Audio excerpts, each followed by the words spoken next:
Kazi yetu sisi ni kukuletea habari, matukio na simulizi pale tu zinapotokea. Tafadhali bonyeza maneno mekundu subscribe ili usipitwe na taarifa zetu. Mseto Media, together everywhere. Mheshimiwa Rais wa Jamhuri ya Muungano wa Tanzania Samia Suluhu Hassan kwa sasa, kwa mujibu wa katiba, ana uwezo wa kumteua mtu yeyote na kufanya kazi kwa niaba yake, kwa maana ya kumsaidia. Sio nafasi za waziri, hata utumishi wa umma. Hawa watumishi wa umma wanafanya kazi kwa niaba ya rais, kwa sababu rais ndiye aliyechaguliwa na wananchi, na hivyo wananchi wameweka mamlaka yao kwenye kichwa cha Mheshimiwa Rais aliyopo. Na kwa sasa rais ni Dr. Samia Suluhu Hassan. Anaweza akamteua mtu yoyote kumsaidia jukumu na akamuondoa mtu yoyote. Anaweza akaunda ofisi yoyote na kuifuta ofisi yoyote kwa mujibu wa katiba hii. Kwa hiyo swali kubwa linaweza likawa hivi, kwa nini imekuwa hivi? Na pengine wengi wanaweza wakawa wanajiuliza imetokea nini? Kweli hakuna kilichotokea.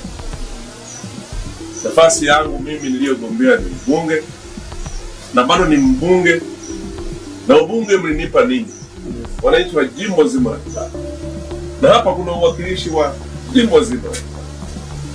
Mimi bado ni mbunge na nitafanya majukumu ya kibunge kwa nguvu zangu zote, kwa kadri mlivyoniamini na kwa kadri ya msaada. Kwa hiyo ule muda nilioteuliwa mimi kama mliyenichagua, nikahudumia na kumsaidia Mheshimiwa Rais, nikafanya kile nilichofanya, na akaamua kunitoa. Yote mawili tushukuru. Wala huwezi kujua kwa nini unaweza kuwa na wazo hasi. Kama anatoa anataka kunipa nafasi nyingine, wewe unajua.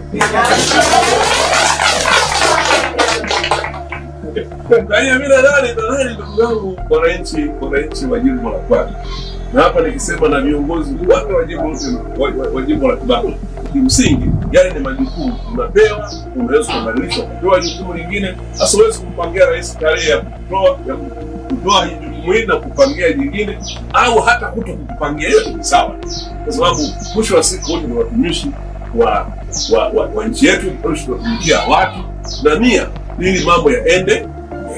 Nina kila sababu ya kushukuru sana rais. Amemteua katika kipindi chake mara 4. Alimteua nikawa waziri wa mambo ya ndani alipokuwa anachukua nchi baada ya hayati Magufuli. Akaniteua kuwa waziri wa katiba na sheria, lakini nimekuwa waziri wa sera, bunge na uratibu, lakini nikawa waziri wa utumishi, lakini tena waziri wa mambo ya ndani. Kwa hiyo karibu mara 5 anamteua. Hakuwahi kuwa amewamuuliza mtu, na niko tayari kuunga mkono jitihada zake zote anazozifanya katika kujenga maendeleo na ustawi wa nchi yetu, na kamwe sitakuwa msaliti. Sijaumbwa hivyo, hamjanilea hivyo nyinyi wazazi wangu, na nitakuwa mtiifu kwa serikali ya Jamhuri ya Muungano wa Tanzania na kwa rais wake ambaye Watanzania wameweka mamlaka juu yake. Hakikisha umesubscribe, comment, like na kushare. Mseto Media, we connect everywhere.